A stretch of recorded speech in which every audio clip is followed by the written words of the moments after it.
really, while the ramifications of the rail strike are only just becoming clear, and while the likelihood of it ending anytime soon is in danger of disappearing down the tunnel, and then they bring this out. It just seems it could be a coincidence. The Prime Minister's official spokesperson answered the question we're asking by pointing out that those who received a state pension were disproportionately affected by high energy costs. They can't always increase their incomes through work. Well, nor can most people. And they are more vulnerable to cost of living pressures. Well, again, I don't have the numbers in front of me, but they're not all more vulnerable to cost of living pressures. Some of the wealthiest people in our society will be pensioners, and they've got a 10% rise. Some of the poorest people in our society will be public sector workers, and they've been told they can't. Just tricky. 25 minutes after 11 is the time. Thank you, Scott. A couple of people pointing out that you probably come from a very similar part of the world to Jason Manford. I like a little bit of accent analysis, as you know. Whether you do or not, we'll have to ask you next time. Sarah is in York. Sarah, what would you like to say? Hi. You've taken the words out of my mouth, really. Oh, how annoying. I can only apologise. Sorry. Which ones? The ones about not. I mean, I don't think you said all pensioners deserve it. I don't think I deserve it. No, okay. I am one of those pensioners who is doing okay by comparison to an awful lot of people. And, I'm not up against it in terms of fuel bills and so on. And I was just, they could have finessed it. They could have said that they would increase pension credit, for example, which is a marker of people, pensioners who are genuinely low income. So there would have been another way of doing it. Do you think there would? Yes, you've pointed to something. Means testing it's a clumsy phrase, isn't it? And it's a clumsy instrument. But the idea that you get it and railway workers have been told they can't have it does seem odd. Does it feel deliberate as opposed to just incidental? Well, to me, it just feels like, this is our base. This is our sort of, classic base. Yes. And we'll get to more Tory voters this way than we will by giving the RNT. There's a fascinating bit of polling from Savanta Comrades showing that support for the strike this week, 58% say justified, 34% say unjustified. But the older you go, the less support there is for the strike. And the economic justice campaigner Richard Murphy, who's also, of course, a professor of accounting practice at Sheffield University, he tweeted yesterday, "I often wonder why the more elderly population of the UK seem to loathe those still at work so much. What is it that makes them want to impose the misery of Brexit, low pay and Tory government on those on whom they will increasingly rely for support?" You didn't ring in to answer that question, but do you want to have a crack at it, looking at your peer group? Why we as pensioners would... Not you personally, but the polling generally shows support for what Richard describes as the misery of Brexit, low pay and Tory government. And why would the elderly population be so likely to he says loathe those still at work so much, but let's just say take a negative view. Is it sort of they've got it easier than I had it in my day, so I will be in favour of things that make it harder? But they haven't. I know they haven't. I know, but they think they have. haven't. But people think they have. I've spoken to people who think that the only reason young people can't afford to buy a house is because they eat so much avocado on toast. And then you run through what they were earning when they bought their house and how much their house cost, and you're looking at a multiple of 3.5 or 4. And then you describe the modern economic situation for young working people, and you need about 20 times what you earn in order to get on the housing ladder, and it doesn't land. There is a widespread belief that young people have it easy. And I grew up in an age when collective bargaining and trade unions were actually had some impact, and the fragmentation of the labour market hadn't happened. And it just saddens me hugely to see how many people are now having to work in appalling conditions. I do wonder whether it should actually not be allowed to make announcements like this when there's a by-election tomorrow. It just struck me. I didn't think we were being cynical enough, Sarah. So I wonder whether that's got. I don't know what the demographics are in either of the relevant constituencies, but that again may invite the question: well, is it a coincidence? Sarah, thank you, and I promise next time I'll endeavour not to take the words straight out of your mouth just before you appear on the radio. It was very, very impolite of me. It's coming up to 11:30. Shoppers face a £380 rise in annual food bills. That's according to a data analytics group. That's far higher than its own estimate 2 months ago of £100. Grocery price inflation is now at 8.3%. That's the highest it's been for 13 years. But remember, it's got absolutely nothing to do with the current government. Holly Harris is here now with your headlines. It is 11:33. You're listening to James O'Brien on LBC. James, you've fallen for the government spin. State pensions always go up by at least CPI.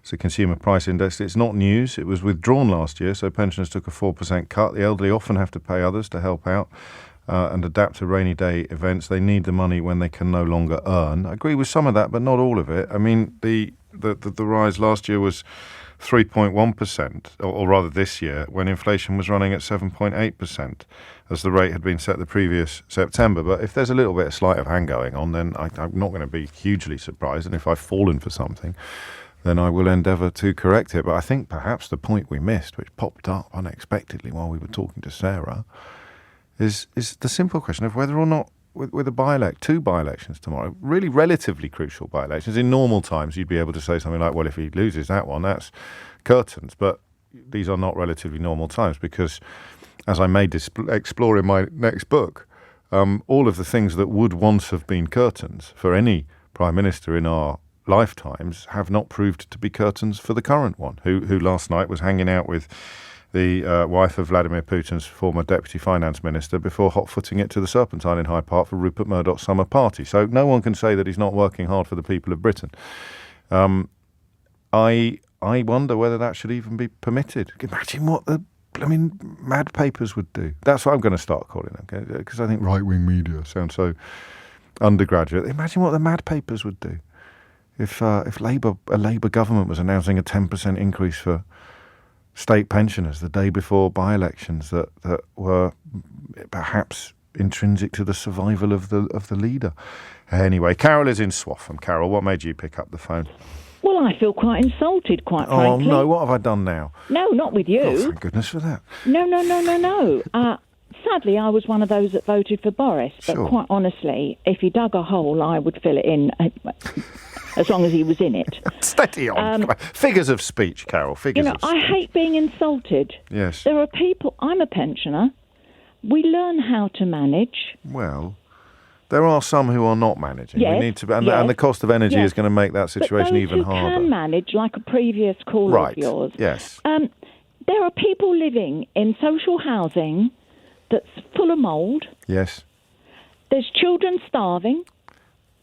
I mean, they deserve the money, don't they? Well, I think they probably do. I don't know how hard it is to distribute it according to need more effectively. Not every pensioner needs 10%. Well, I wonder how many do. I mean, I do wonder how many actually have. And then, we have other conversations about yeah, but whether we do or not, I think he's trying to buy us.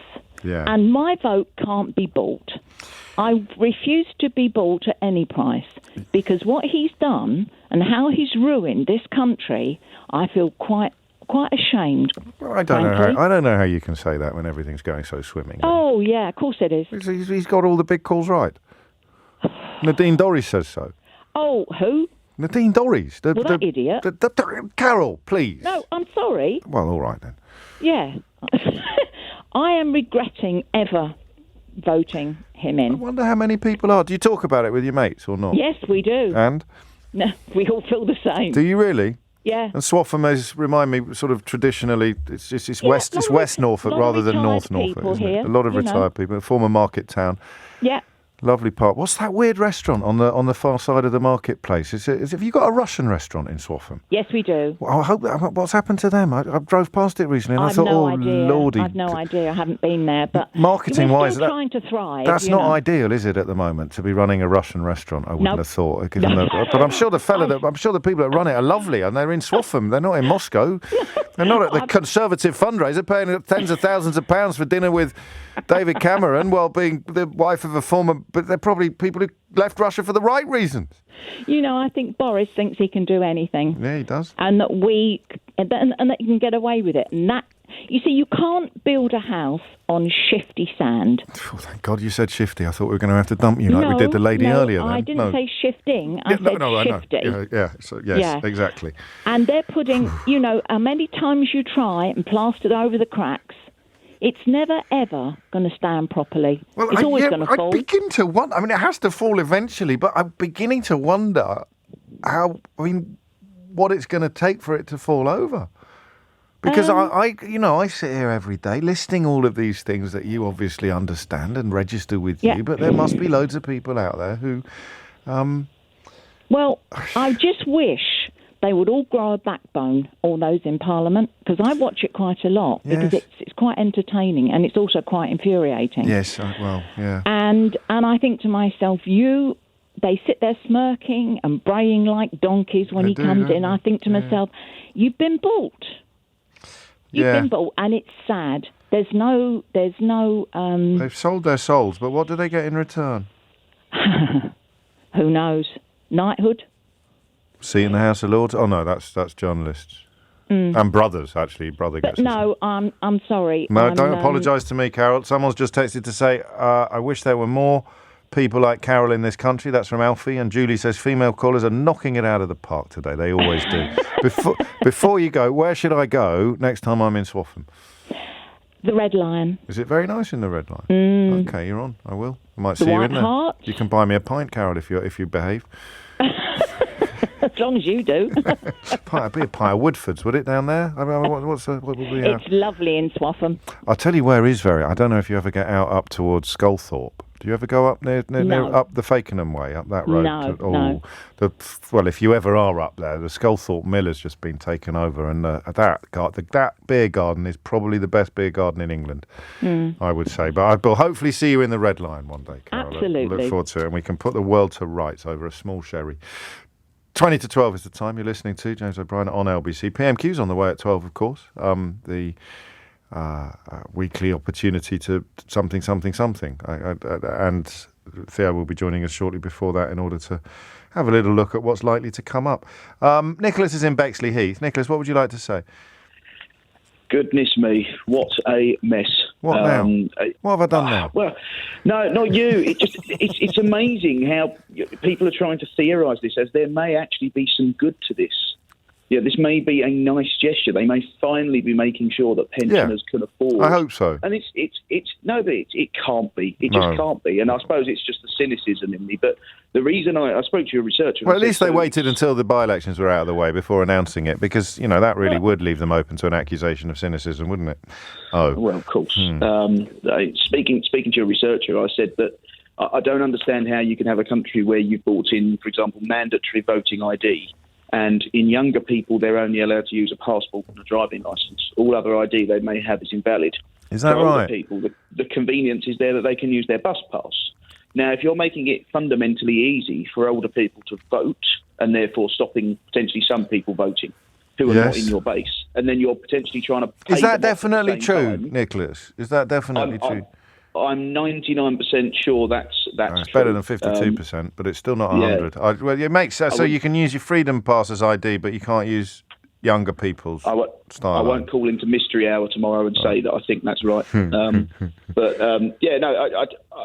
It's so obviously just a way of buying them off. It's the British equivalent, because in America it's usually racially motivated, and some voter ID legislation does tend to discriminate against ethnic minorities because they're less likely to have the requisite paperwork, not because of the colour of their skin, but usually because of their socio-economic situation. But you're seeing a generational imbalance as well. Indeed. Yeah. And you make sure that the young people then who aren't your base are the ones who are being absolutely screwed over money-wise with their rents, there, the predatory rent prices and house prices, cost of living, jobs, that kind of thing. And of course, what's happening tomorrow in a now knife-edge... Yeah, be careful what you say, otherwise I've got to go through round the houses reminding everybody that you can find a full list of candidates here and a full list of candidates there. So I'll hear no more upon that particular subject. So I think you'll like this, Nicholas. I've got a few topics bubbling under for days when the news doesn't immediately lend itself to obvious conversation. Some you may have heard before, but they become more interesting as time passes.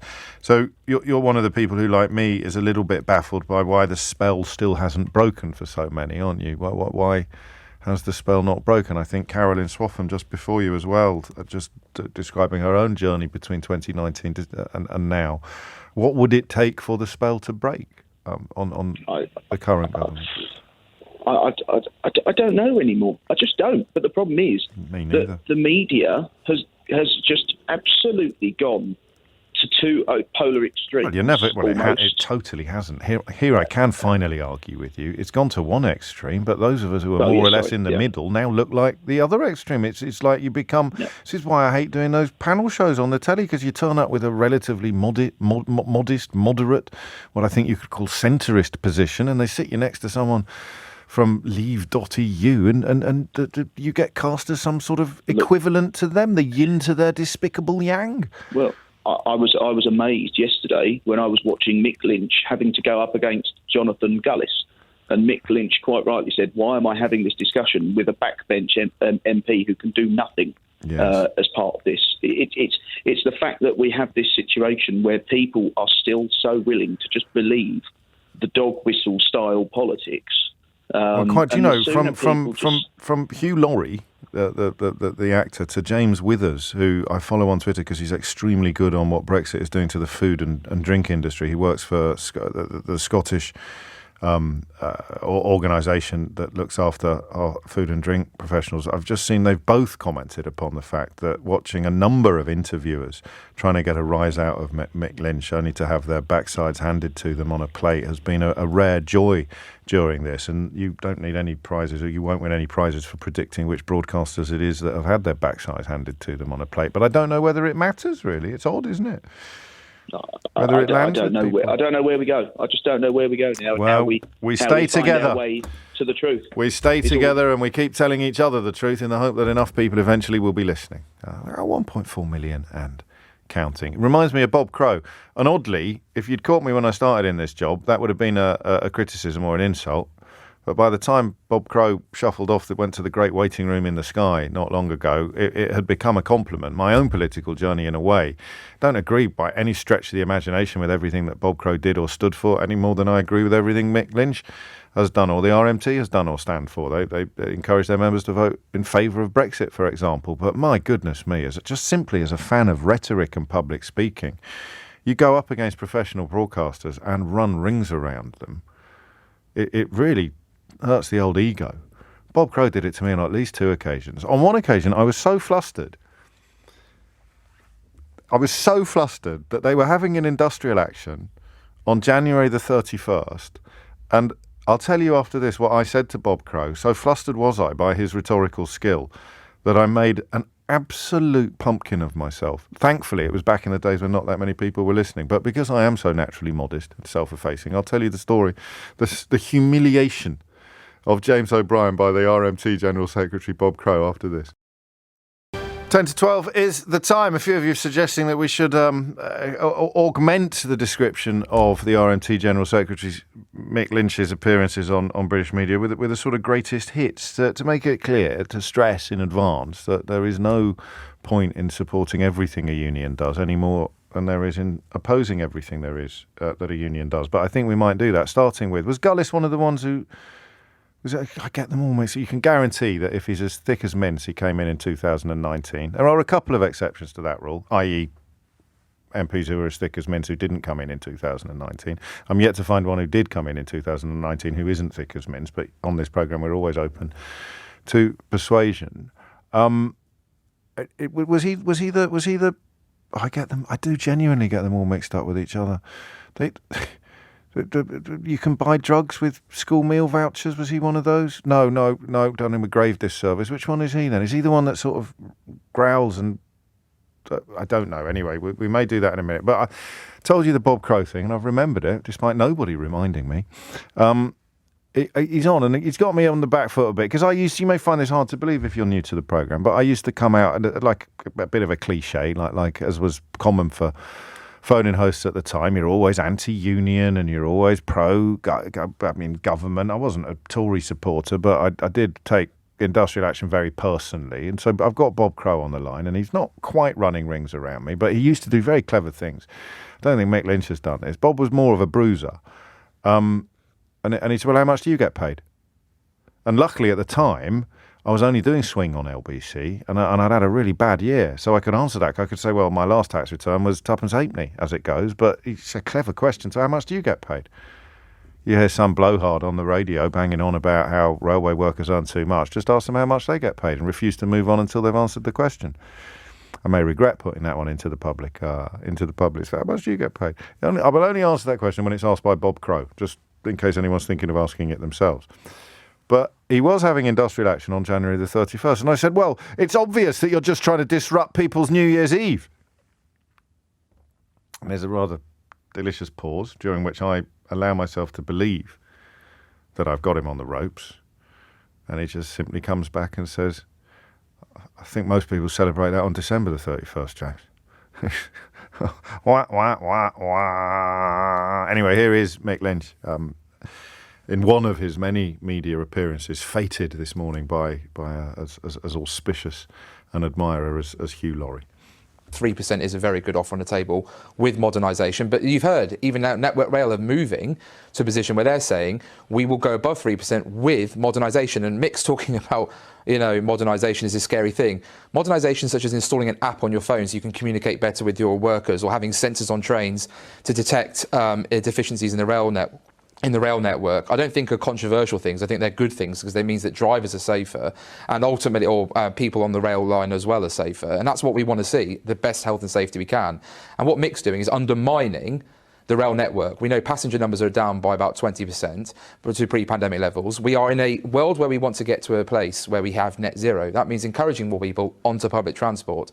These strikes are only going to drive people further away from it. And the pay rise that Mick wants will therefore just add more cost to the rail network, making it more unaffordable for more working people. He should be apologising to the doctors and nurses who can't get to hospital, the patients who can't get their operation, the kids who will miss out on their education today, but also those armed forces veterans who risk their lives for our freedoms, who won't be able to celebrate Armed Forces Day on Saturday. Do you want to apologise for all that, Mick?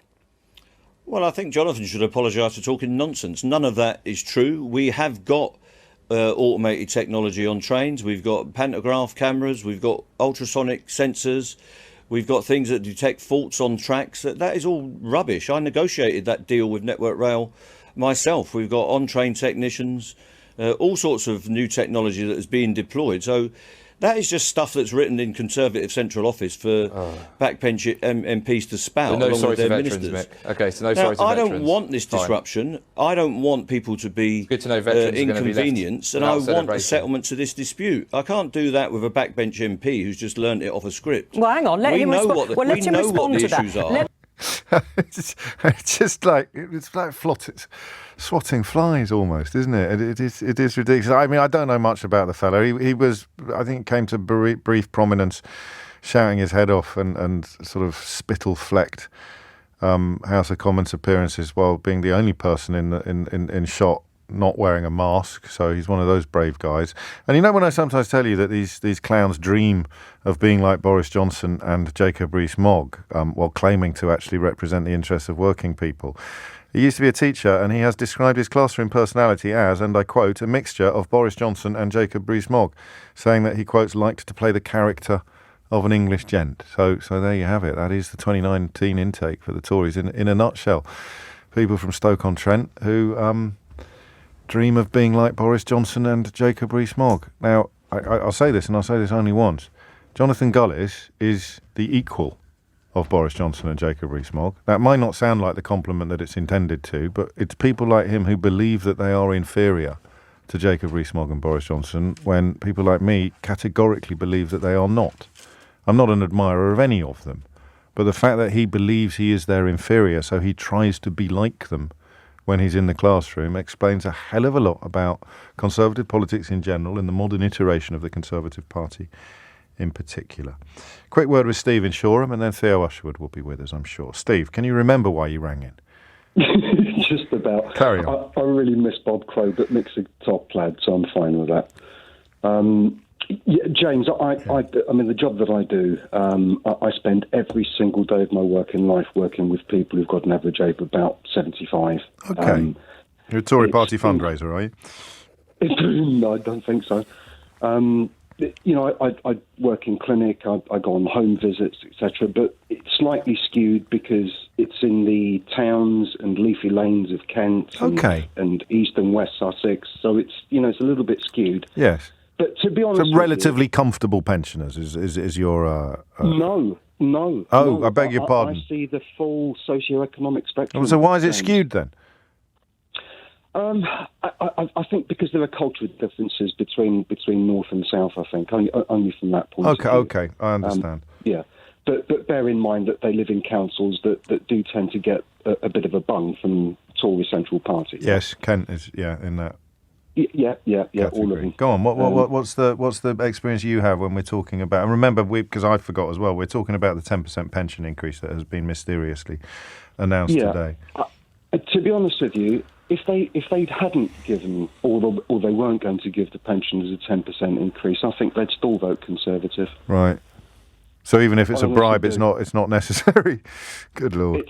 I know it sounds a bit potty, but I honestly, culturally, to me, this is a conservative country. Not to me, it's not, because I'm a Londoner, and I know there's plenty of people that live in bigger cities like Liverpool and Manchester and what have you that don't identify with that sort of conservative undertone. But I honestly think they'd still vote Conservative whether they were given the bung or not.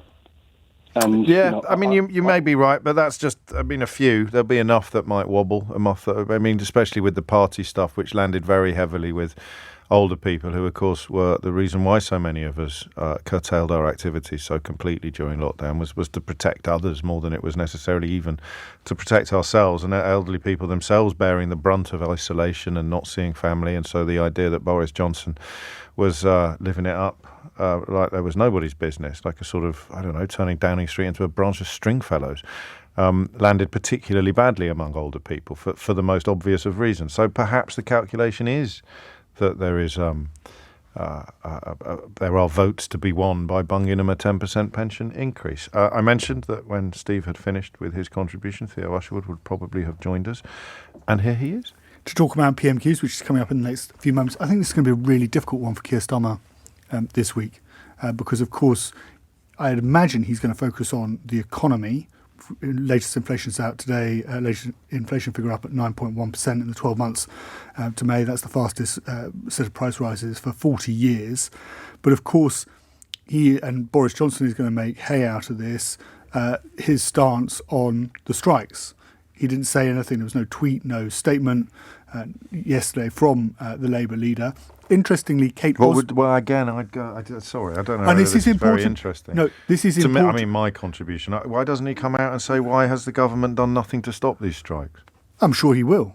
And I'm sure he's going to make that point. Right. But Boris Johnson is going to, within the political arena that is the House of Commons, try to drive a wedge between Keir Starmer and his own backbenchers. And to that end, Kate Osborne, who we're hearing from yesterday, the MP for Jarrow, who was, of course, on the picket line down in Bromley, is asking a question of Boris Johnson during PMQs. It's middle of the order paper. And I'm sure the Prime Minister, in his reply, is going to be trying to make the point that Kate Jarrow, of course, is still a PPS. Kate Osborne. Kate Osborne, sorry. Kate Osborne is still a PPS to Keir Starmer. Keir Starmer hasn't sacked her. They were asked not to turn up. Were they told that they'd be sacked if they did? That was the threat. Was it explicitly? That if you turn up, you'll be sacked, not just that we don't want you to go? I would need to check that. But I don't remember the explicit threat being you'll be sacked if you turn up. But when I did ask Kate Osborne that, she said, regardless of what I was told, if I'm asked to resign, then I will resign. Mm-hmm. But she hasn't been asked to resign. So there were 4. There's 25 of them as well, isn't there, in total, I think, who turned up, or 20 odd. But again, we're doing it, Theo. We're doing it now. We're talking about the Labour Party when there's been 12 years of Tory rule and there's been a rail strike under Secretary of State for Transport Grant Shapps, not Secretary of State for Transport Keir Starmer. Yes, and I did it yesterday. I'm not criticising you. I just think sometimes we don't notice the gaslighting. We don't notice the water being turned up because we operate in a media that's so ludicrously skewed in favour of this government that even those of us who try to be honest and balanced end up get caught up in the tailwinds. But the Transport Secretary Grant Shapps hasn't actually met, and this came out in the parliamentary question, he hasn't actually met the unions since March the 8th, despite it being in the legislation. Probably seen how Mick Lynch deals with Richard Madeley. So, since March the 8th, and of course it is actually written into the legislation that if the rail operators actually want to change the working conditions, they have to go to the Transport Secretary to authorise it. Yes, that's a really powerful point, which is what Keir Starmer should be trying to get the conversation to focus on. But here they are. So people like Jonathan Gullis, who, as Julie points out, probably had no idea that Mick Lynch had just wiped the floor with him. I think you're right, Julie, that they will be shouting their little heads off. Whatever Boris Johnson says, and that's the kind of febrile atmosphere that makes you wonder whether Keir Starmer is about to have a bit of a nightmare at PMQ. I think it's going to be difficult because you will hear the cheers from the Conservative benches, but also listen out for the silence on the Labour benches. It's an odd thing because you're even younger than me. It's an odd thing, isn't it, that this association, industrial action, even 12 years into a Conservative government, can somehow be pinned on the Labour Party. I mean, it is, obviously they are part of the same movement. Oh, let's go now. Here comes Keir Starmer. In the media, Mr. Speaker, because they don't want to talk about what's going on in the real world. I think we missed the question there. It's a question about the offer of a job to or the attempt to secure a job for his then mistress. 620,000 people more in payroll employment than before the pandemic began, which would never have been possible if we listened to the right honourable gentleman opposite. Thank you, Mr. Speaker. The UK is the global leader in social outcomes contracts. They can deliver public services in an array of areas from healthcare, mental health care, employment, education and development aid. According to Big Society Capital, every £1 the government has spent in this way has delivered £10 in a further economic, social and fiscal value, including £3 We'll come back again briefly and cross back when Keir Starmer gets to his feet. Just trying to pin down precisely who asked the question about the reported offer of the attempt to secure a £100,000 a year job at the far. It was Chris Elmore, MP, Labour MP, I think for Ogmore, isn't it? I think. Do you think Starmer will come back to that? Probably not. Why not? People will want to know. Because he looked flustered. I mean, the contrast on my screen isn't great, so I don't know if Boris Johnson did turn bright red or whether that's actually just the setting. He did say previously, didn't he, that he thought that the spouses of political leaders was off limits. Right, we're crossing now. Thank you, Mr. Speaker. Can I join the Prime Minister in his comments about Windrush? And can I pay tribute to everyone who is serving and has served in our armed forces? Can I also pay tribute to everyone standing for election tomorrow? In particular, the plucky Conservative candidate for Wakefield. He's standing, even though his own colleagues think he's so useless, they held a vote of no confidence in him. Does the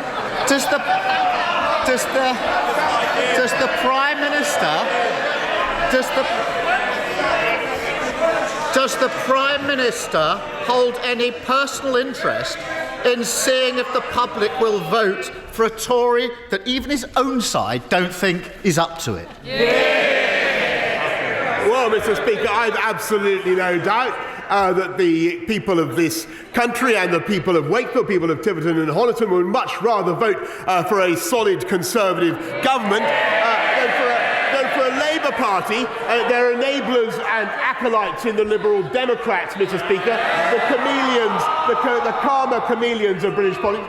When the leader of the Labour Party hasn't even got the gumption, Mr. Speaker, to speak out against the rail strikes, to the people in the north of this country, up and down this country. Absolutely unbelievable silence from the Leader of the Labour Party, Mr. Speaker. He's obviously not been to Wakefield recently. He's crashed the economy. He's put everybody's tax up. The last Tory sent up to Wakefield being convicted of a sexual assault. That's not much of a pitch, Prime Minister. Talking of people not up to the job, whilst the Transport Secretary spends his time working on his spreadsheet tracking the Prime Minister's unpopularity, thousands of families have had their holiday flights cancelled. It takes forever to renew your driving licence or passport, and now we've got the biggest rail strike in 30 years. If he is genuine,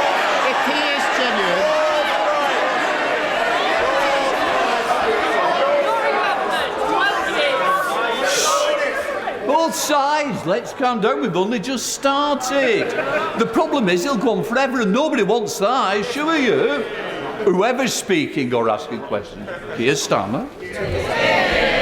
If he's genuine about preventing strikes, will the Prime Minister tell this House how many meetings he or his Transport Secretary have had with rail workers this week to actually stop the strikes?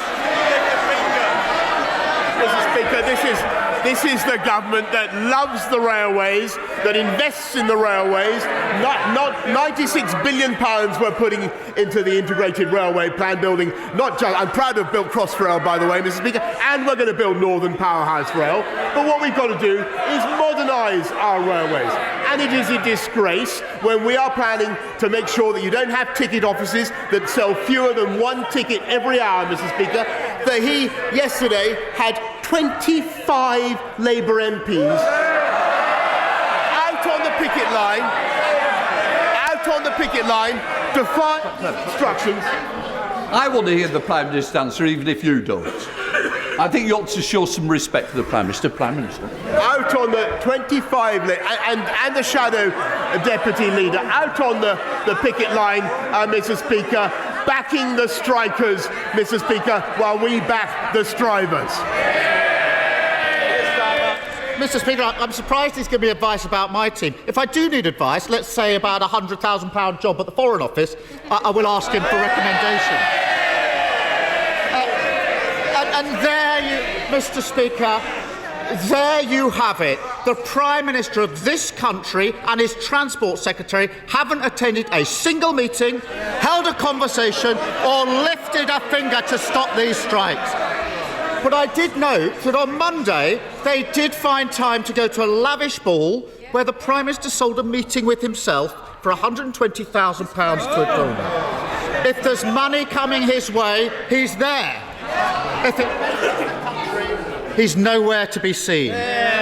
So rather than blame everyone else, why doesn't he do his job, get round the table and get the trains running? Mr. Speaker, we are making sure that we do everything we can to prevent these strikes. As he knows, it is up to the railway companies to negotiate. That is their job. We've spent £16 billion looking after the railways, Mr. Speaker, throughout the pandemic. That's cost every household £600. And at the same time, we know why he takes the line he does. We know why he won't condemn the strikes. We know why even now he hasn't got the gumption to call out his MPs who are going out to support the pickets, Mr. Speaker. The reason his authority is on the line in this matter is that they take £10 million from the unions, Mr. Speaker. That's the fee that the learned gentleman opposite is receiving for the case he is failing to make. He can't help himself. There's a huge problem facing the country, and all he's interested in doing is blaming everyone else. Can't he hear the country screaming at him, "Get on with your job"? Whilst he blames everyone and anyone, working people are paying the price. This week, his Treasury Minister said there's a society-wide responsibility for people to take a pay cut. At the same time, his Chief of Staff is trying to change the law to get bankers' bonuses increased. So come on, only one of them can be right. Is it his Treasury Minister who says every worker needs a pay cut? Or is it his Chief of Staff who says every banker needs a pay rise.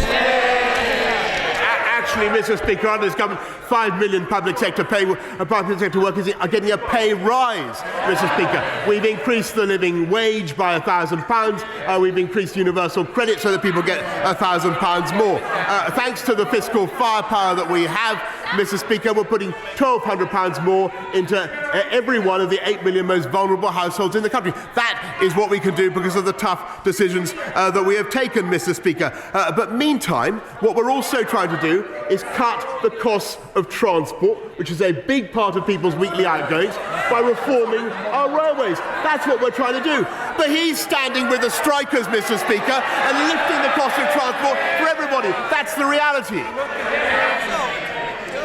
His Chief of Staff says that removing the cap on bankers' bonuses is, in his words, reflective of our new approach.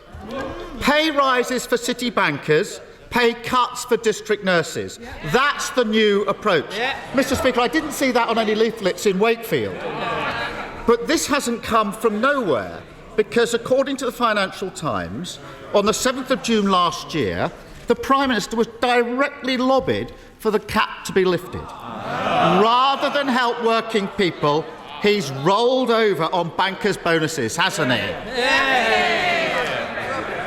Mr. Speaker, what we're actually doing is putting, thanks to the decisions we've taken, we are putting more money into the pockets of people up and down the country, £1,200 more for the 8 million most vulnerable households. And the reason we can do that, Mr. Speaker, is because we took the tough decisions necessary to come out of the pandemic faster than any other European country. That's why we have unemployment at or near record lows, Mr. Speaker. None of that would have been possible if we had listened to him. And we have more people now in payroll employment than we had before the pandemic began. That is what the British people know, and that is what this government is going to continue to deliver. 15 tax rises, high tax, low wages, low growth. That summed his government up. Working people paying more tax under this government, and now they're told to take a pay cut. He's having meetings about increasing bankers' bonuses, but he can't find time for a single meeting to end the strikes crippling the country. Mr. Speaker, it's Armed Forces Week. Under this Prime Minister, those serving our country are facing a real terms tax pay cut. Why is his government more focused on increasing Order. Mr. McNeil, your voice isn't quiet, it's like mine, it curries. So the best thing to do, if you want it to curry, try standing on the terrace for a while. Mr. Speaker, it's Armed Forces Week. Under this Prime Minister, those serving our country are facing a real terms pay cut. Why is his government more focused on increasing bankers' pay than the pay of those that are running the country? Mr. Speaker, how absolutely satirical that he should talk about our support for the armed forces when we've increased our funding for our armed forces by a record sum since the end of the Cold War, and when eight of the shadow front bench actually want to get rid of our nuclear deterrent, Mr. Speaker, including the shadow foreign secretary. We're helping people up. Yes, it's true. Maybe it's true. Mr. Speaker, we are helping people up and down the country. £1,200 will be coming into their bank accounts of the 8 million most vulnerable households. The cut in national insurance will be coming into their bank accounts as a result of the steps my right honourable friend is saying. But what we're also doing is reforming our systems so we cut costs for people up and down the country. Reforming our energy markets, building a nuclear reactor every year rather than one every 10 years, Mr. Speaker, getting people off welfare into work. 500,000 people off welfare into work because we cut the time people are waiting on benefits, Mr. Speaker, and cutting the costs of transport for working people, Mr. Speaker, by delivering reforms while they're out on the picket line, literally holding hands with Arthur Scargill, Mr. Speaker. That's them. It's worse than under Jeremy Corbyn. This is a government that is taking this country forward. They would take it back to the 1970s. Thank you very much, Mr. Speaker. For years in Harrogate and Knaresborough, we had the Labour no-growth Northern Rail franchise. Yeah. We now have new rolling stock, more and better services. We have, though, seen some lost as the industries had to suspend some services while they catch up on driver training lost during the pandemic. Strikes just takes us back to the 1970s. Yep. So will the Prime Minister's focus on the future ensure that we have apprenticeship schemes focusing on engineering and driver training to ensure that we recover the services lost? We have an industry that's focused upon efficiency and embraces technology for the future. My right honourable friend knows exactly what he speaks, and we're doing just that. We're reforming driver training to make entry into the sector simpler, whilst continuing, of course, to make sure that we meet vital safety requirements. We now come to leader of the SNP, Ian Blackford. Thank you, Mr. Speaker. Can I associate myself with the remarks of the Prime Minister and the leader of the Labour Party as we mark armed services? We can thank all our service personnel for the services that they give. Mr. Speaker, on Windrush Day, we celebrate all those who have made Scotland and the UK their home. My party backs calls for a major commemoration for the 75th anniversary next year, so we can properly mark the value contribution that those that came here have made. Hear, hear. Mr. Speaker, this morning it was revealed that UK inflation is now at a 40-year high. Families right across these islands are seeing their income squeezed as prices rise, bills soar, and Tory cuts and tax hikes hammer home. After 12 years in government, the Tories have left the UK economy in the doldrums and pushed millions of people into poverty. So, can I ask the Prime Minister, does he think his government bears any blame for the fact that the United Kingdom is doing so much worse than our European neighbours? Actually, Mr. Speaker, I think the whole House knows and the whole country knows we've got a global inflationary problem, but this government has the fiscal firepower to deal with it, Mr. Speaker, and that is, I think, of benefit to the whole of the United Kingdom, including Scotland, as we've seen throughout the pandemic. And I think it's a matter of fact that taxes are actually highest of all in Scotland, Mr. Speaker. Ian Blackford. Well, actually, that is not true, Mr. Speaker. But of course, the Prime Minister can make all the excuses he likes. But the fact is, the UK economy is lagging behind on his watch. Actually, if he looks at France, inflation is less than 6% there. This morning's report from the Resolution Foundation and the London School of Economics is the latest in a string of devastating reports on the outlook for the UK economy. The report could not be clearer. The Tory government's disastrous Brexit is driving wages down, pushing inflation up, and will make us poorer over the next decade. But instead of reversing course, the Prime Minister is recklessly threatening a trade war at the worst possible time. Will he finally come to his senses and negotiate an economic agreement with the EU, or is he going to willfully push the UK into recession? Mr. Speaker, nobody wants a trade war, nor is there any need for one. But I think I'm afraid he's underestimating what this country is currently achieving. Not just the Moderna investment, but a record venture capital investment in this country, which has now overtaken China, Mr. Speaker, as a venue for venture capital investment, and not to say nothing of what we're getting in tech. And that, of course, Mr. Speaker, the benefits of that are being felt throughout the whole of the United Kingdom. Thank you, Mr. Speaker. I very much support the work of this government to level up all parts of the United Kingdom, including Scotland and my own constituency in the Scottish Borders. For the Scottish Borders, improved transport connectivity is the key to levelling up. So will the Prime Minister reconfirm his government's support? 19 minutes after 12 is the time. I'd remind you that Theo Usherwood predicted that would be a very, very tricky PMQs for Keir Starmer. We'll find out. We'll marks out of 10 after this. It is 22 minutes after 12. You're listening to James O'Brien on LBC. More nominations coming in for the greatest hits of Mick Lynch, would you believe? It's not often you can say that about someone who's been doing the broadcast rounds, absolutely rinsing every interviewer that he encountered. We may have a little look at some of those in a moment. Colin makes an interesting point. He says, did I just hear correctly? Did Boris Johnson just say that the strikes are worse than they would have been under Jeremy Corbyn? Or did I mishear? You did mishear ever so slightly, Colin. I think he was simply saying that the Labour Party's response to the strikes was worse than it would have been under Jeremy Corbyn. But it's pretty close to to a cell phone, isn't it? Suggesting that strikes unfolding on the Conservative Party's watch are worse than strikes that would have unfolded under the last Labour leaders. Let's just have a little look at some of the responses to that PMQs before we return to Theo Usherwood's prediction that it would be a bit of a nightmare for Keir Starmer. That was strong from Starmer. Johnson looked red and flustered, says Julie. Matt up in North Wales says, I think Theo needs a bit of humble pie, James. Starmer has the bag of grease really riled up today. This one, unsigned. Boris rattled. Starmer on form today. And John adds, that's more like it, Starmer. John. So I think my prediction still stands in that I said it was going to be tricky for Keir Starmer. He obviously...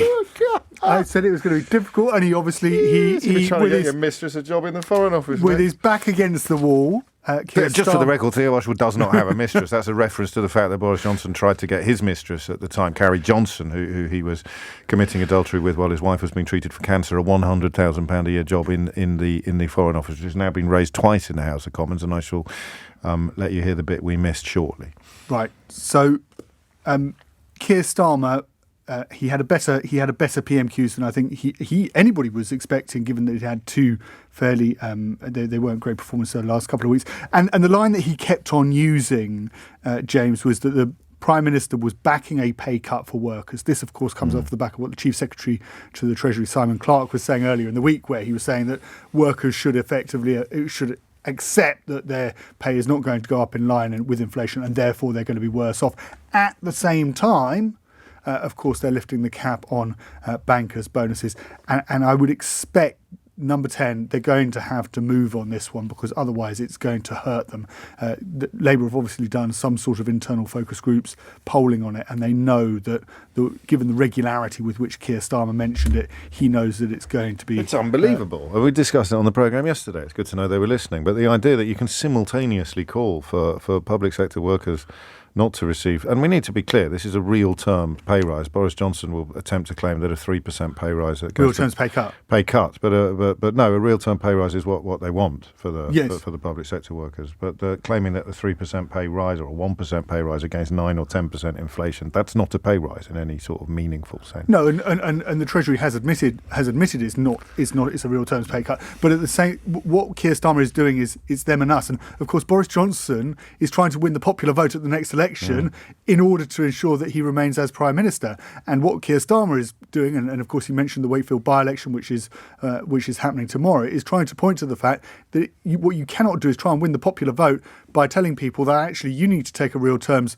pay cut, whereas those at the very top of the tree who are earning millions of pounds... I genuinely couldn't believe my eyes yesterday when I read the story. Hundreds of thousands of pounds should have the highest paid people in the country should have the cap are the lifted. Victims here and must be free to earn more money, and people who clean up trains after the rails have stopped running every night, they don't deserve a pay. It's quite incredible. I think he landed it quite well, didn't he? Yes, and this also goes back to when Boris Johnson was the Mayor of London, James, and he always made great hay out of the fact that he was the one to stick up for bankers when it wasn't fashionable to stick up for bankers in the wake of the financial crisis in 2008. Also, something Starmer didn't... I mean, you can't pick up on this, but Johnson was in a right mess today, and another bit of evidence of that would be trying to claim credit for reducing costs on railways while simultaneously claiming that the current negotiations have absolutely nothing to do with them. So he's saying that we're on the side of reducing costs for passengers, but the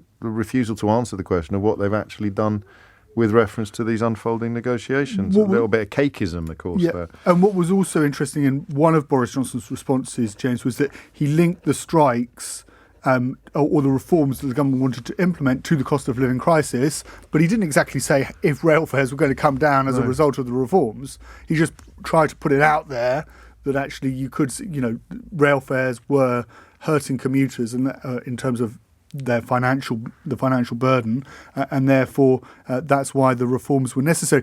There was an inaccuracy. I mean, Boris Johnson also talked about the fact that 25 Labour MPs were on the picket line. This was the Arthur Scargill comment saying where 148 MPs, of course, voted no confidence in Boris Johnson just a couple of weeks ago. As he said, literally holding hands with Arthur Scargill. Keir Starmer wouldn't be in a position to sack 25 Labour MPs. There were 4 who were part of what could be broadly termed as the front bench, either PPSs or shadow whips, but he wouldn't be sacking somebody like John McDonnell, for No, of instance, course not. because he's not part of the shadow front bench. Sacking from what? Exactly. Yeah. So that's simply not going to happen.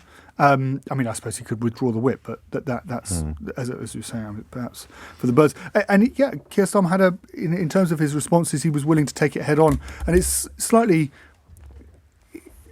given that he was so silent yesterday, it's slightly surprising, I think, that actually he had such a strong performance at PMQs today. Yeah. You kept it in reserve. Yeah, maybe. And going in on stuff, that will really land. Pay rises for city bankers, pay cuts for district nurses. I mean, it is unbelievable. And you did it on your show yesterday. We did, of course, yeah. But also pointing out that the party that they went to, the ball that they went to, where somebody paid £120,000 for dinner with the last 3 Tory leaders. Do you know why Johnson left early? He'd had an operation. No. I mean, he had an operation in the morning, but he left early so he could go to Rupert Murdoch's summer party at the Serpentine. Yes. Working hard for the ordinary working people of Britain.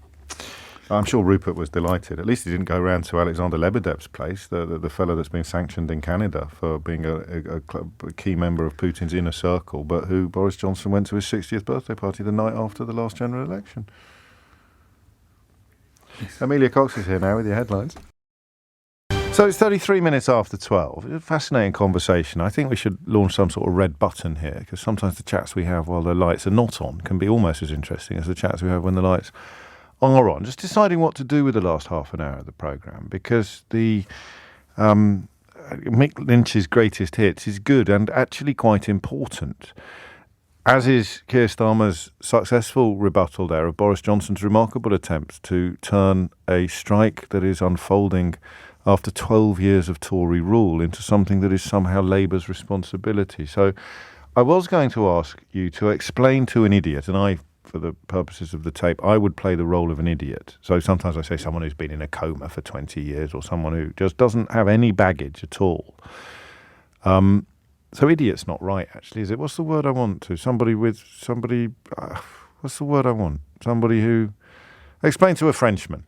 There you go. That's what we used to do at prep school. So the great challenge for the public speaking team was to explain cricket to a Frenchman. Please don't text me if you're French and you love cricket, because the rules of cricket are very hard to explain. If you can master the art of explaining cricket, or indeed the offside rule, I suppose, to somebody who's never played football or cricket, then that was the little exercise that we used to indulge in. So explain to a foreigner how the party that's been in power for 12 years genuinely thinks, albeit with the help of client media, you can bring them into proceedings as well. Explain to a foreigner how the party that's been in power for 12 years thinks it can blame the opposition for a strike on the railways, despite, as Keir Starmer reminded us there, having done absolutely nothing to try to stop it. Not a single meeting, not a single second spent with either the trade unions or the railway operators. And as Theo reminded us, you need the Secretary of State for Transport to sign off on anything that is agreed anyway. So it's entirely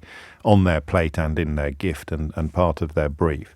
So how would you... So that was what we were thinking of doing. And then I began to wonder whether it's actually worked or not. Because, you know, the days when the front page of the Daily Mail would give you a really clear indication of what Middle England was thinking are long behind us. Now it's more like a sort of it's more like a cry for help, actually, from an increasingly detached and ridiculous constituency. But I don't think it has worked. I don't know that the average punter, the swayable punter, the person who's not a victim of footballification or a sucker for shaggification, I don't think you are necessarily looking at this and thinking that it's Labour. I think that's Keir Starmer's calculation, perhaps. So that doesn't quite work. But so the question is, why did they think it would work? And then you can throw in the question, did it work? So if you don't fancy that, there's still lots of people waiting to talk about the pension story. But I just steer you back to the strike, which isn't going away, and ask you to explain to a foreigner how a party that's been in power for 12 years thinks it can blame a crisis on the opposition. All right? Genuinely have a crack at that for me. 03456060973. Hit the numbers now, you will get through. And then another question, perhaps, about whether or not it's worked. But I don't know that we get a clear view at that one, because it hasn't worked on me. And I don't know if you're going to ring up and say, I'm precisely the sort of person, James, who might actually fall for that kind of rhetoric from Boris Johnson. But on this occasion, it hasn't worked. Obviously, you can't blame a crisis that's happened after 12 years of Tory rule on the Labour Party. But I'd love you to prove me wrong, and ring in and say, actually, no, I could have fallen for it. I've fallen for stuff in the past. I'm the kind of person that hated doctors for a couple of weeks, a couple of years ago. And, those firefighters, they really get my goat when they take industrial action. But on this occasion, there's no way I'm going to blame the Labour Party for a strike that's unfolded on Grant Shapps' watch after Grant Shapps did absolutely nothing to try to stop it. And neither, of course, did any of the aliases under which he often operated when he was flogging get-rich-quick schemes on the internet. Sebastian Faulks, Michael Green, Corinne Stockheath. 12:37 is the time. But let's do a little bit of... Look, I'll tell you what I'll do. I'll wait to see whether you ring in. And if you don't, then we can play out the full greatest hits of Mick Lynch, because he's had quite a role. Let's go back to Jonathan Gullis. We'll start with that one, shall we, again? Because I think this is particularly special. Jonathan Gullis is the one reading out the Daily Mail editorial without much care or concern about how much of it is accurate. And Mick Lynch, the General Secretary of the RMT, is the one who sort of... So, you know, if you eat a bit of gammon or something and you get a little fibre of meat stuck between your teeth, the best way I can describe Mick Lynch's contribution here to the BBC's Daily Politics programme is just picking a bit of meat fibre out from between his choppers. 12:38 is the time. Here is the first of the greatest hits of Mick Lynch. 3% is a very good offer on the table with modernisation. But you've heard, even now, Network Rail are moving to a position where they're saying we will go above 3% with modernisation. And Mick's talking about, modernisation is a scary thing. Modernisation, such as installing an app on your phone so you can communicate better with your workers, or having sensors on trains to detect deficiencies in the rail network, I don't think are controversial things. I think they're good things, because they means that drivers are safer, and ultimately, people on the rail line as well are safer. And that's what we want to see, the best health and safety we can. And what Mick's doing is undermining the rail network. We know passenger numbers are down by about 20% to pre-pandemic levels. We are in a world where we want to get to a place where we have net zero. That means encouraging more people onto public transport. These strikes are only going to drive people further away from it. And the pay rise that Mick wants will therefore just add more cost to the rail network, making it more unaffordable for more working people. He should be apologising to the doctors and nurses who can't get to hospital, the patients who can't get their operation, the kids who will miss out on their education today, but also those armed forces veterans who risk their lives for our freedoms, who won't be able to celebrate Armed Forces Day on Saturday. Do you want to apologise for all that, Mick? Well, I think Jonathan should apologise for talking nonsense. None of that is true. We have got automated technology on trains. We've got pantograph cameras. We've got ultrasonic sensors.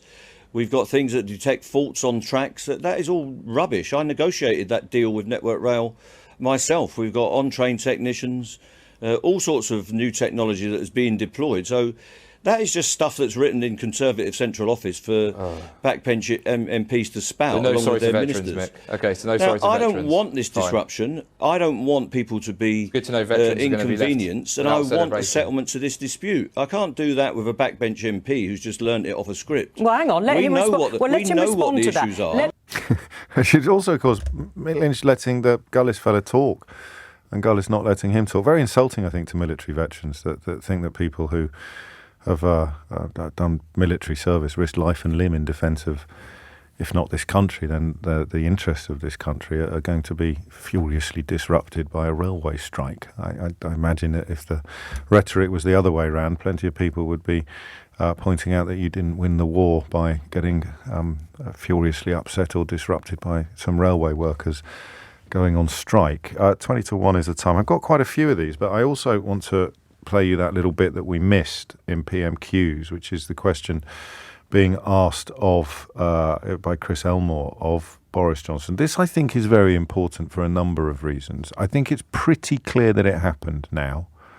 Well, you see what you think. If I said I think it's pretty clear that it actually did happen, that Boris Johnson tried to get a job or tried to hire his then mistress, with whom he was committing adultery while his wife was being treated for cancer, a £100,000 a year job in the Foreign Office when he was Foreign Secretary. And then you can hear Boris Johnson's answer as well. And you decide for yourself whether or not you think the allegation is true. Chris Elmore. Thank you, Mr. Speaker. Can I associate myself with the Prime Minister's comments in relation to the armed forces and the comment?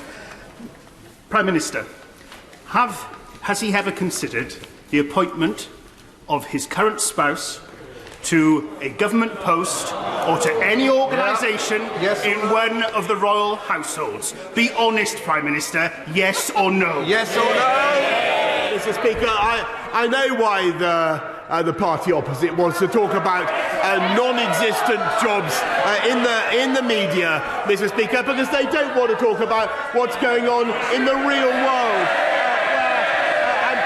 I'm proud to say, actually, that we now have 620,000 people more in payroll employment. Actually, can we play that again, just in case anyone is confused about whether or not Boris Johnson actually answered the question? The question's pretty clear. You'll hear the question again, and then just pay attention, and then you can decide whether or not you think it's true that Boris Johnson tried to secure his then mistress, current wife, although they were committing adultery while his last wife was being treated for cancer, a £100,000 a year job, which I'd remind you is twice as much as a train driver earns. That's a statistic that's been banging around quite a lot this week. A £100,000 a year job in the Foreign Office when he was Foreign Secretary. And it's a very easy question to answer. There are essentially three ways you can answer it.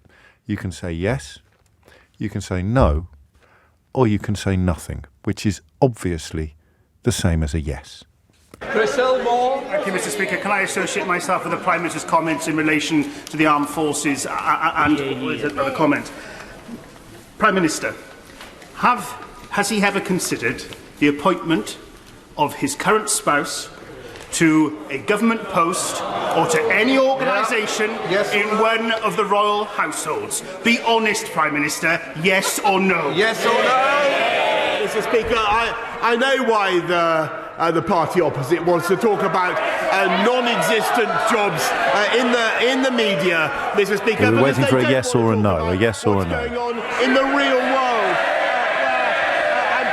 I'm proud to say, actually, that we now have 620,000 people more in payroll employment than before the pandemic began, which would never have been possible if we listened to the right honourable opposite. Just waiting for a yes or a no. It's all gone a bit quiet there. No? Of course, there are fewer people in work than there were before the pandemic. That's why he has been forced by fact checkers to add the phrase on the payroll, because if you include self-employed people and the like, then the numbers are actually down. So why he keeps banging on about that is mystery number one. Why he would bring it up when asked to simply reply yes or no to the question of whether he tried to secure his then mistress a £100,000 a year job in the Foreign Office when he was Foreign Secretary. OK, is anyone else here who can't answer that question honestly?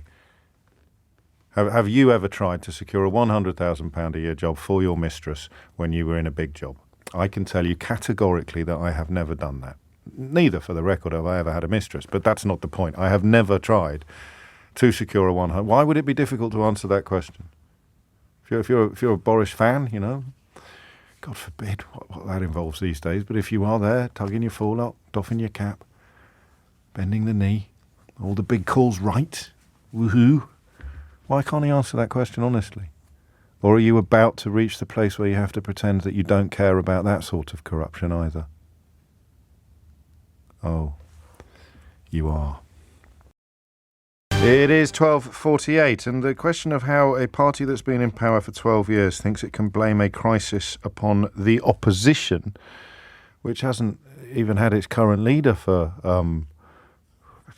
3 years, is one that Sarah in Cambridge is going to have a crack at answering. Sarah, what would you like to say? Hi, James. Hello. First-time caller, big fan. Welcome, thank you. I think Labour will always be left carrying the can, provided they do not up their game with their public relations. And that is where the Conservatives keep winning. It's no more about policy. It's just, if you have a look at what happened with Trump in the United States, what's happening with Boris Johnson, he puts on a high-vis jacket, he goes and does a stunt, he makes a couple of jokes, shuffles his hair, and he wins the messaging game, and that's what it is. So if Keir Starmer, for example, spent 24 hours with a rail worker with his high-vis jacket on in the middle of the night on the tracks or something, and just upped their PR game, they'd do fine, because of course the argument is on Labour's side at the moment. Of course it is. But they need to do a better job. So, I mean, to be brutal, you're saying, and I know you're not saying this out loud, but and I'm very conscious of being in a similar situation, very often discussing these matters. What you're saying is they're doing it because they think enough people will fall for it, and that has to be, in part, that has to be Labour's fault. But it's also a fairly meagre appreciation of the average voter as well, isn't it? It is. It's a very cynical way of speaking or managing people and the voting public. And unfortunately, because people are busy and now there's the cost of living crisis, they can't pay enough attention to the details of what's going on. And so they are swayed by public relations and what goes on with what they see on the telly or what they hear on the radio. That's why your programme is so unique and so special, because it is very clear and at times super blunt, but it's very honest. Super? What are you talking about? I'm a scalpel, not a sledgehammer. How dare you?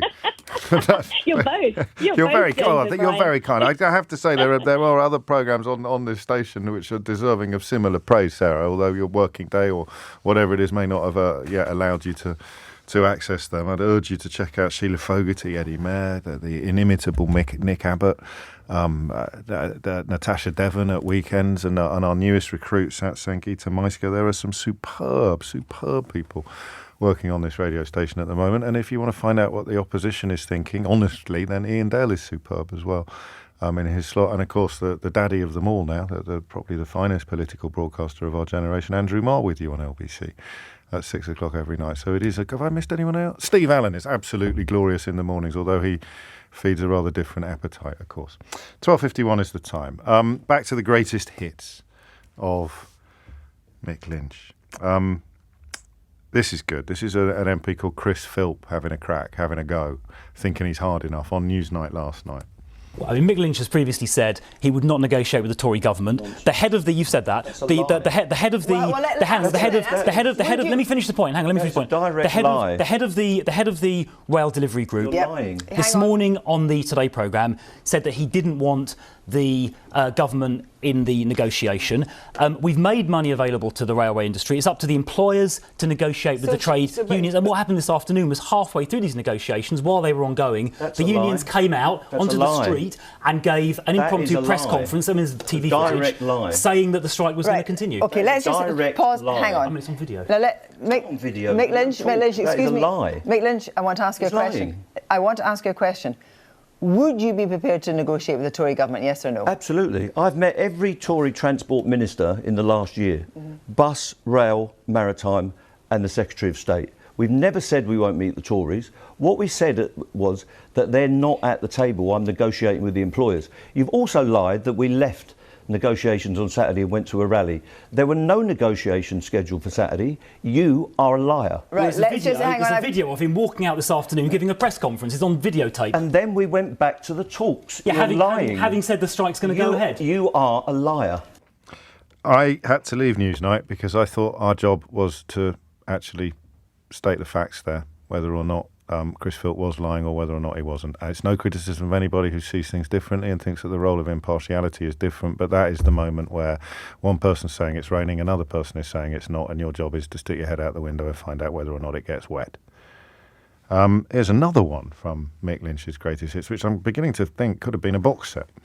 What I believe is your Facebook page. I want you to confirm or deny if this is your Facebook page. It's a picture of... Can you see the Hood from Thunderbirds. Can you see the likeness? Well, I'm just wondering where the comparison goes, because he was obviously an evil, criminal, terrorist mastermind, described as the world's most dangerous man who wreaked utter carnage and havoc on the public. Is that the level you're pitching this at, Piers? That is a joke amongst me and my friends, and you can see the likeness, if you like. So you're not denying that you are comparing yourself to the Hood? I'm not comparing myself to anyone. I'm me. You've literally made your profile picture the Hood. And I'm simply saying I was a massive... What? If it was a bunch of flowers... I was a Thunderbirds fan, and the Hood was the most dangerous, evil person in the world. he's the most evil puppet made out of vinyl in the world. Is that the level journalism's at these days? I simply asked you if that was you and your Facebook page. Well, do you think I look like the most evil person in the world, Piers? Well, now you're asking me to answer a difficult question, Mick. I don't know you that well. All I'm saying is you have personally... I don't think I am the most evil person in the world. I think I'm a working-class bloke who's leading a trade union in a dispute over jobs, pay and conditions. I understand. If you don't want to be compared to the Hood, probably better not to have the Hood as your profile picture. I think it's quite funny. So do I. But I also like... As I was a Thunderbirds fan... Is that the level we're at, though? Don't you want to talk about the issues rather than a little vinyl puppet from the 1960s? I'm simply trying to get inside the mindset of the man about to wreak havoc on the country. It makes me laugh, honestly, that you have the Hood as your profile pic, because that's a man who wreaked havoc on the world. Well, it makes me laugh that your level of journalism has descended so far that you can't think of any other question rather than a thing about the Thunderbirds. I didn't put that picture on your profile page. Yeah, but you've chosen to spend 2 or 3 minutes of this interview talking about an irrelevance. Because you seem so irritated by the comparison. Well, because you seem so irritated by the comparison to the Hood. I'm not irritated at all. I'm completely... You seem very irritated. Well, I'm not. You're not? This is your non-irritated face, is it? What point are you trying to prove, Piers? I mean, I'm not trying to prove anything. You put it on your Facebook page. I'm simply asking. It's an odd choice for a union boss who's about to go on a series of strikes. That's actually brilliant. You're irritated. Not.